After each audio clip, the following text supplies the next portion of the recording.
So, the next massive Avengers movie is called Doomsday, and let me tell you, it's for a very good reason. Fans have been buzzing, piecing together this absolutely wild theory about how it all goes down. Today, we're going to break that theory down piece by piece and really dig into what could be coming for the MCU. Okay, let's dive right in with the rumored opening of the movie. The theory goes that after all this multiverse setup we've been getting for years, Marvel is just going to kick the door down. And how? By smashing two universes together. And not just any universes. We're talking Tobey Maguire's Spider-Man-verse colliding with Hugh Jackman's Wolverine-verse. And get this, according to the leaks, they fail. Both of them. Their entire realities, just gone. Boom. So right off the bat, this isn't some far-off threat. No, this is Marvel showing us the stakes immediately, setting this incredibly desperate tone from minute one. So, you might be wondering, how in the world is our main MCU timeline vulnerable enough for something like this? Well, to put it simply, our heroes are a mess. They're scattered, they're divided, and they are so not ready for what's about to hit them. And I mean, just look at the state of things. It really paints a picture of how fractured everything is. Tony and Nat, gone. Steve, retired. The Avengers name is literally being fought over in court by Val. You've got Sam trying to build a new team from scratch. Wakanda is, understandably focused on its own stuff. And Thor is basically playing stay-at-home dad. And the one guy who gets the scale of this threat, Loki, is now stuck as the literal god of stories, holding it all together but unable to actually do anything about it. Earth's mightiest heroes. Yeah, they're in no shape to defend their planet, let alone the entire multiverse. So, the multiverse is collapsing. Our heroes are all over the place, and right into this chaos, a mysterious new player is rumored to step onto the scene. But here's the thing. He doesn't show up as a villain. He shows up as a savior. And that savior is none other than Victor Von Doom. Yeah, Dr. Doom. He apparently arrives with the Fantastic Four, not as their arch-nemesis, but as an ally. He's the one who explains what's happening, he calls them Incursions, and he makes one heck of a claim, that he's the only one who knows how to stop them.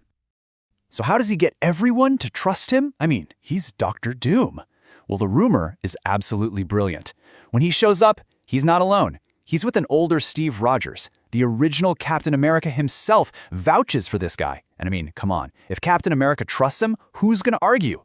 He gets instant credibility, and just like that, he's leading the charge. Okay, but this brings up the biggest question of all, right?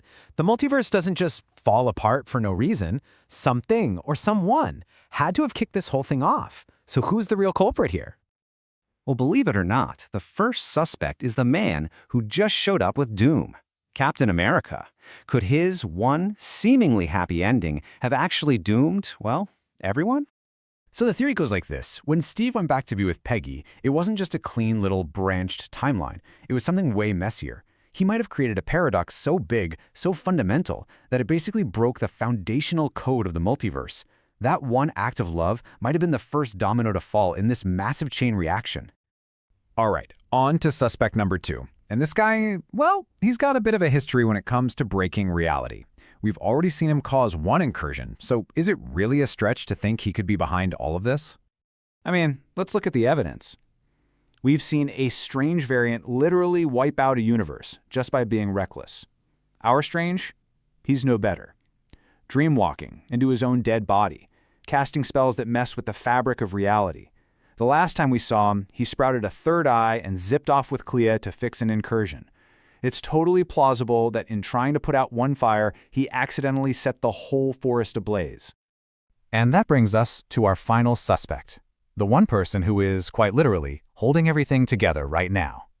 So at the end of his show, Loki becomes this living loom, holding all the timelines together. It was his glorious purpose. But here's the problem. Tom Hiddleston is in the cast list for Doomsday. So if he's supposed to be on his throne at the end of time, why is he in this movie? It pretty much has to mean he leaves his post, right? And if the guy holding all the branches lets go, well, you can imagine the whole tree just collapsing into absolute chaos. So, with Doom now leading the way, the heroes do what heroes do best. They assemble. They make a plan. And it sounds like it has some real endgame vibes, you know?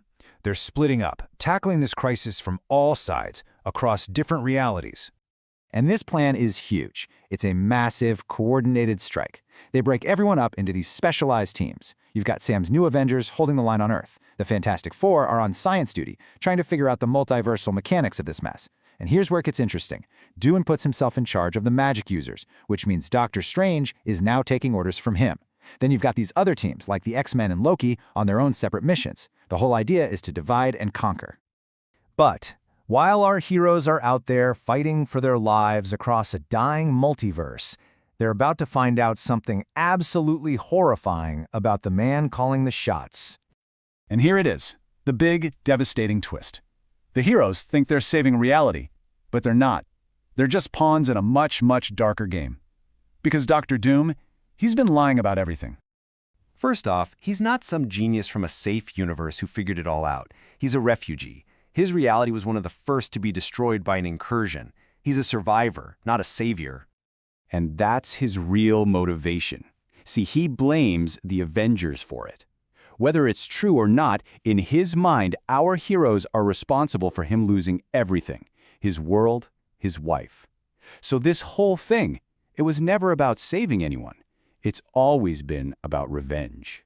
And this is the final, jaw-dropping piece of his plan.